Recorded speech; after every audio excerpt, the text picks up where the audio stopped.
ఈరోజు భూమి మీద నాకు ఇల్లు లేదు, స్థలం లేదు, పొలం లేదు, వెండి లేదు, బంగారం లేదని అన్యులు ఏడిస్తే అర్థం ఉంది, కానీ దేవుణ్ణి ఎరిగిన వాళ్ళు ఫీల్ అవ్వద్దు.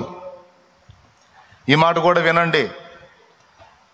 ఇప్పుడు ఈరోజు మనకి భూమి మీద ఇవి లేవు, అవి లేవు, వాడంతా సంపాదించాడు, ఈడింత సంపాదించాడు, నేను ఉన్నాయన్నీ పోగొట్టుకున్నా, అందరూ తలో మాట, అరే దరిద్రుడు అయిపోయావు, అన్నీ పోగొట్టుకున్నావు, అట్ట అయిపోయావు అని అంటున్నారు. ఎందుకు బతకాలో నాకు అర్థం కావట్లా, సత్తే పోయిద్ది, సావన్నారు అట్లా అని డైలాగులు వేసుకునే వాళ్ళు ఉన్నారు.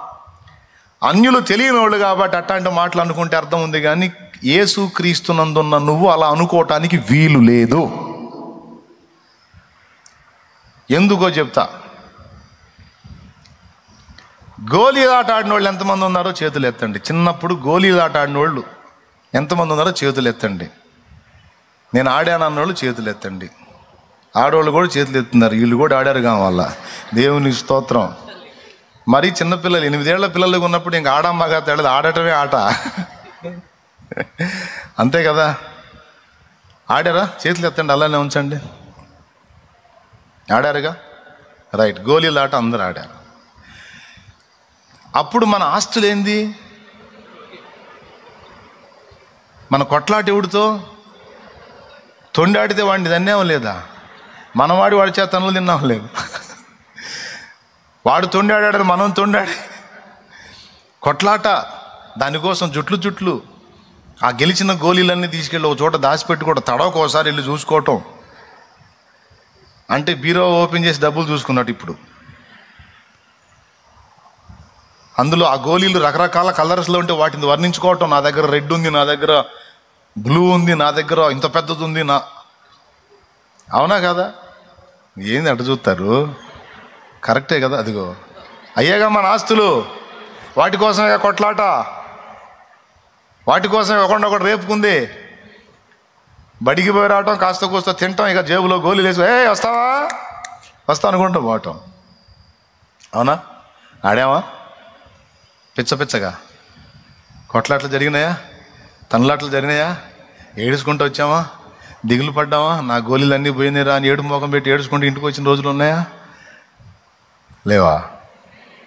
ఆటలు అన్నీ పోగొట్టుకొని వాళ్ళందరూ కలిసి మొత్తం పోయినాయి ఎగురుతుంటే అనుకుంటా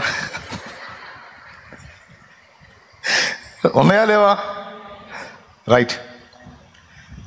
అవే గోళీలు ఇప్పుడు బస్తాలు నీ ముందున్నా నీకు పడతాయా? ఆ రోజుల్ని గుర్తు చేసుకొని నువ్వు ఎలా ఫీల్ అవుతావు ఇప్పుడు? అవే గోళీలు నువ్వు ఇల్లు కట్టేటప్పుడు ఆ గోడల్లో ఆ గోళీలు డిజైన్ లాగా పెట్టడానికి తీసుకొచ్చి ఒక బస్తా గోళీలు ఆడ పడేశారనుకో, ఆ గోళీల వైపు చూసినప్పుడు నీకేం గుర్తొచ్చింది? నీ పిల్లతనం గుర్తొచ్చింది. ఏ తనం? అరే నాయన, వీటి కోసం తన్నులాట్లు, జుట్టు పీక్కోటాలు, శత్రుత్వాలు, వాడిని చూస్తే పళ్ళు కొరకటాలు, ఆస్తులు పోయినట్టు అడవటాలు. ఓరేనని ఎంత పిచ్చిగా ప్రవర్తించి అనిపించదా? ఎంతమంది ఒప్పుకుంటారు?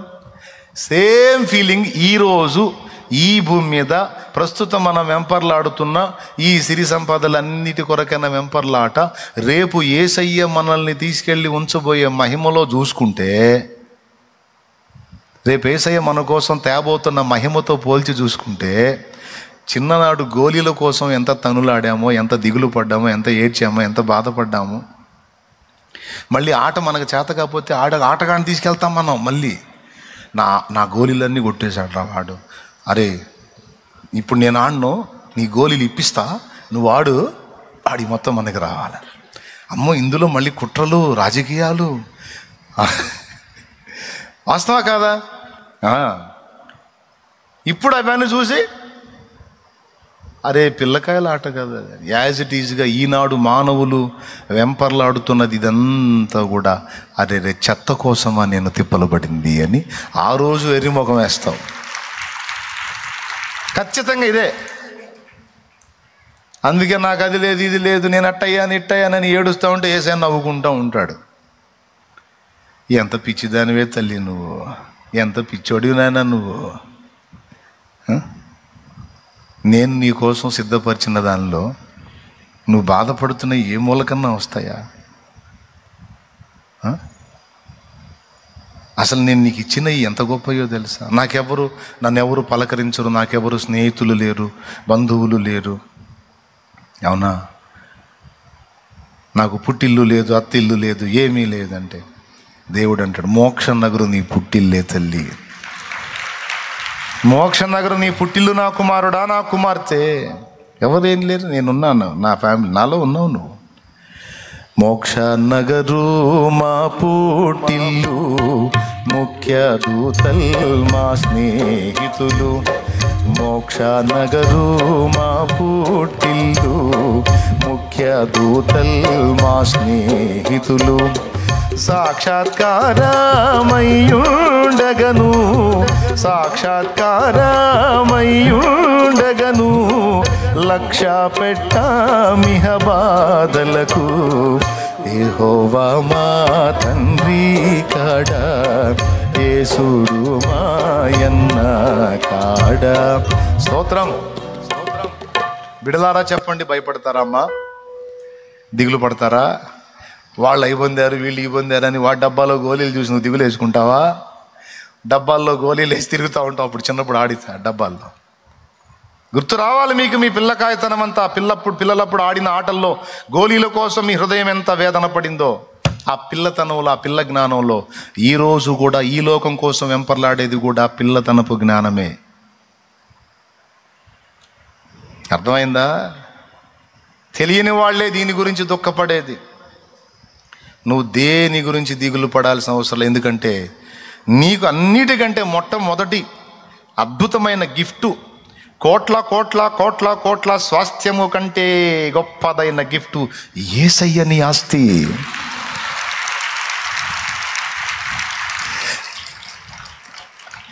ఒక కోటి ఐశ్వర్యం నన్ను వెదకి వచ్చిన నీకది సమమౌనా? ఒక కోటి ఐశ్వర్యం నన్ను వెదకి వచ్చిన నీకది సమమౌనా? సంపద సిరి సంపద, సంపద సిరి సంపద, యేసయ్యా నిన్ను గూర్చిన తలంపులే నాకు. యేసయ్యా నిన్ను గూర్చిన తలంపులే నాకు. నీ సన్నిధే దేవా, నీ సన్నిధే దేవా.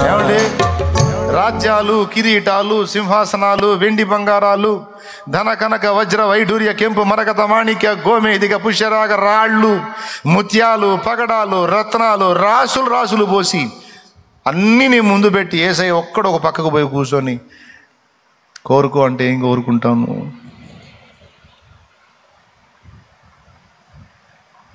కన్నీళ్ళు వచ్చేస్తాయి కదా. కోరుకో, ఏం కోరుకుంటావు అంటే ఎవరిని కోరుకుంటావు? ఈ రత్నాల రాసుల్ని కోరుకుంటావా? వజ్ర వైఢూర్యాలను కోరుకుంటావా? సంపద సిరి సంపద నీతో సమానం అవుతాయా నాయనా? నీకు సాటి వస్తాయా? ఆయన కూర్చొని నా దగ్గరికి ఎందుకు వస్తున్నావు పిచ్చి మొహం, పో అవన్నీ తీసుకోపో, తీసుకోపో, నీకే పో. ఆయన కూడా అటు తిరిగి కూర్చున్నాడు అనుకో. నువ్వు ఎడిపోతావు చేయొచ్చు. ఏసుకి వెళ్ళిపోతావా, లేదా సంపదలకి వెళ్ళిపోతావా? ప్రభుకి వెళ్ళిపోతావు, సంపద. మరి ఏడు సేవగా నాకు స్థలం లేదు, బంగారం లేదు, ఉద్యోగం లేదు, అది లేదు, ఇది లేదు అని శనిగావుగా. ఇల్లు లేదు, అద్దె కొంపల్లో బతుకుతున్నాను, నాకు కట్ట ఉంది, కష్టాలు వచ్చినాయి, నన్ను వాళ్ళు అన్నారు, వీళ్ళు అన్నారు, ఓ తెగ ఫీల్ అయ్యావుగా. అన్నిటికీ మించిన ఘనత ఇస్తున్నాను, పో తీసుకొని అనుభవించుపో అంటాడు. ఆయన పో పక్కన కూర్చుంటాడు. నువ్వు ఎడిపోతావు? అందరూ చెప్పండి, ఎడిపోతారు? నేనైతే సంపదలు బాగా ఇబ్బందుల్లో ఉన్నా, నేను అటే పోతాను అన్న అంటావా? ఏసైకి వెళ్ళిపోతావా? అప్పుడు ఏసై అడుగుతాడు, ఎందుకు వస్తున్నావు ఇటు? నా దగ్గర ఏం లేదు, ఒట్టుండే నేను ఏం లేదు నా దగ్గర, అయిపోపో తీసుకోపో అంటాడు. ఏం చెబుతావు? సర్వకృపానిధివి, సంపదల ఘనివి, సర్వకృపానిధివి,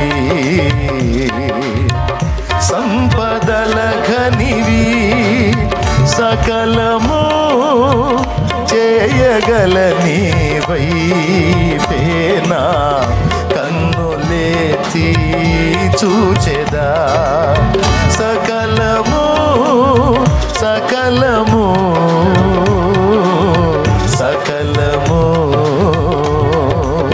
సకలము చేయగల నీవైపేనా కన్నులేతి చూచెదా. కలవరపడినే కొండల వైపు నా కన్నులేతుదునా. కొండల వైపు నా కన్నులేతి కొదువతో నేను కుమిలెదనా. కొదువతో నేను కుమిలెదనా. హల్లెలూయా. నాడు గోలీలు నీకు గొప్పవి, ఈనాడు గోలీలు అల్పమైనవి. ఇప్పుడు బంగారం నీకు విలువైంది. ఈనాడు బంగారం విలువైంది, రేపు అది కూడా నీ కాళ్ళ కిందకు వస్తుంది. అంతకంటే ఎక్కువ మహిమ నీకు దొరికింది. అది గుర్తుపెట్టుకో. ఏం బ్రదరు ఇల్లు లేదా? అది ఇల్లా? ఇన్ని సంవత్సరాలు ఇల్లు కట్టుకోపోవటం ఏమిటే? ఇల్లు లేకపోవటం ఏమిటి? ఇల్లు లేదని ఎవడు చెప్పాడు నీకు? ఉంది. ఏది? మెటీరియల్ తోలుతా ఉన్నాను, జరుగుతుంది, వర్క్ జరుగుతుంది. మెటీరియల్ తోలుతున్నావా? సంవత్సరాలుగా తోలుతున్నాను మెటీరియల్. పెద్ద ఇల్లు కడుతున్నాను. ఎక్కడంటే ఫైనల్ అయినాక చెప్తాలే. అసలు ఇల్లు లేదని ఎవరిని ఒప్పుకోవద్దు. నువ్వు ఇల్లు లేదా, కిరాయి ఇల్లా అంటే ఒప్పుకోవద్దు. లేదు కడుతున్నావు అని చెప్పు. అబద్ధం కాదు, నిజమే నేను చెప్పేది. కడుతున్నావు సార్, సరుకులు పంపిస్తా ఉన్నా, డైలీ జరుగుతుంది, పని జరుగుతుంది. ఇప్పుడు అంటే ఇంకా సాగుండి. ఎక్కడ కడుతున్నావు ఏంటంటే కొంచెం మరుగు నుంచి వెళ్ళి కొద్ది రోజులు ఎవరికి తెలియకూడదు అని అట్లా ఉంచాను. ఫైనల్ అయినాక చెప్తాలే. చెప్పడం ఉంది, డైరెక్ట్గా చూపిస్తాలే. అంతేనంటావా? చూపిస్తావు నాకు? నువ్వు కూడా కడుతున్నావు అయితే. ఏమో అనుకున్నా. ఏమాత్రం ఏంది అంటే గట్టిగానే ఉంటుంది, పెద్దదే అని చెప్పు. ఏమాత్రం ఎన్ని గదులు ఏందంటే అవి నేను చెప్పకూడదు. ఇప్పుడు చెప్పు, చూపిస్తాగా నీకు. అంతే. స్తోత్రం. హల్లెలూయా. అబద్ధమా నిజమా? అది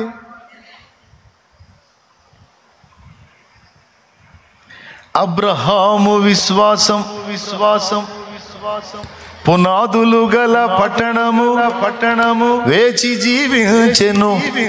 పునాదులు గల పట్టణములో నా కొరకు ఒక కట్టడం ఉన్నది, నా కొరకు ఒక కట్టడం ఉన్నది. అర్థమైందా? ఇది పునాదులు లేని పట్టణము, ఇది పునాదులు లేనిది. ఇది ఒకనాటికి లయమైపోయేది. మనం ఇప్పుడు పునాది భూమి మీద వేస్తాం కదా, భూమిలోకి పునాది వేస్తాం. బైబిల్ చెప్పేది ఏంటంటే భూమే ఉండదు రా అని చెబుతున్నాడు. ఇక భూమి లేనప్పుడు నీ పునాదులకు ఎదరగా ఎక్కడికి పోయినాయి?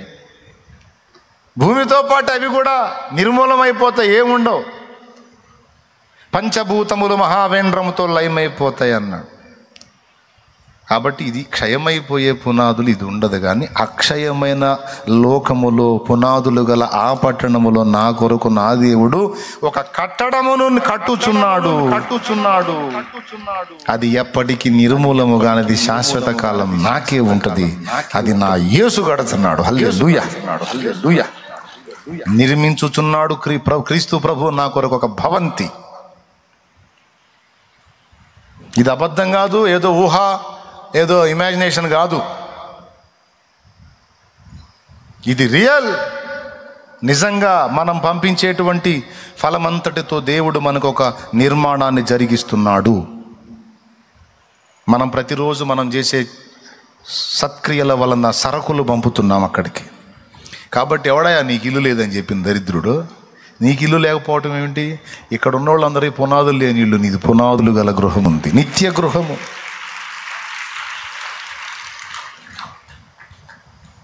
ఓకేనా? కాబట్టి దిగులు పడతావా? ఏడుస్తావా? వేదన పడతావా? ఎక్కువ ఏడిసేది మనం మనుషుల మీదే, నన్ను ఎవడు పట్టించుకోవట్లేదని.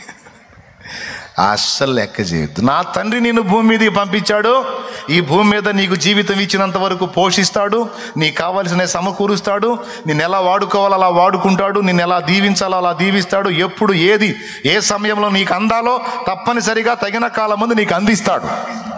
అస్సలు దిగులే పెట్టుకోవద్దు, కృంగిపోవద్దు, చచ్చిపోవాలన్న ఆలోచనే రానియొద్దు. అరే నేనెందుకు చావాలి సార్, దిక్కు లేనోడు, దశ లేనోడు, గతి లేనోడు, నిరీక్షణ లేనోడు, ఆదరణ లేనోడు, రక్షకుని ఎరగనోడు పోతాడు. నేనెందుకు పోవాలి? నన్ను ప్రేమించి నా కోసం మహిమను వదిలిపెట్టి దిగివచ్చి ఉమ్ములు, అవమానాలు, కొరడా దెబ్బలు, దూషణలు, బాధలు సహించి చిత్రవదను అనుభవించి నా కోసం ప్రాణం పెట్టిన నా ప్రేమికుడిని వదిలిపెట్టి నేనెందుకు చావాలి సార్? నా కోసం చచ్చేంత ప్రేమ కలిగినోడు ఉంటే అనుకో, ధైర్యం తెచ్చుకో, ధైర్యం తెచ్చుకో, పోరాడు, దేవుని బట్టి రోషం తెచ్చుకో, నిలబడు. దేవుడు నీకు తోడై ఉన్నాడు. నీకు సిద్ధపరిచినవన్నీ తగిన కాలం ముందు ఒకటొకటిగా అన్నీ నీకు అందేటట్టు చేస్తాడు. ఆయన అన్యాయస్తుడు కాదు. ఆయన అన్యాయస్తుడా? అరే అన్యులకే అన్ని దయ చూపుతున్నప్పుడు ఆయన రక్తంలో కడగబడిన నిన్ను వదిలిపెడతాడంటాయా? కాదన్నా, నేను అనాథలాగా బతుకుతున్నానన్నా, నాకెవరు ఎందుకు లేరు నీకు? అపోస్తలు నీ వాళ్ళు, దూతలు నీ వాళ్ళు, దేవదూతలు నీ గురించి మాట్లాడుకుంటారు. నీకు తెలుసా సంగతి? ఎప్పుడు ఏడుపు కొట్టు మొహం వేసుకొని తిరుగుతూ ఉంటాను. నీ గురించి దేవదూతలు డిస్కషన్ చేస్తారు. నీ రేంజ్ ఏంది, దూతల రేంజ్ ఏంది? దూతలు నీ గురించి మాట్లాడుకోవటం ఏంటి?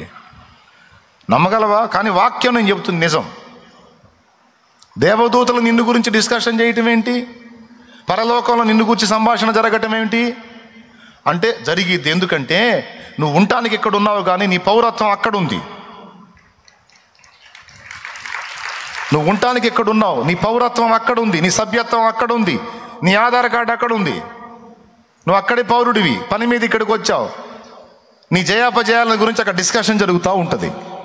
అర్థమైతే ధన్యులు, అర్థం కాకపోతే చేయగలిగింది ఏం లేదు, వదిలేయండి. అర్థమైతే చేతులు ఎత్తి స్తోత్రం చెప్పండి.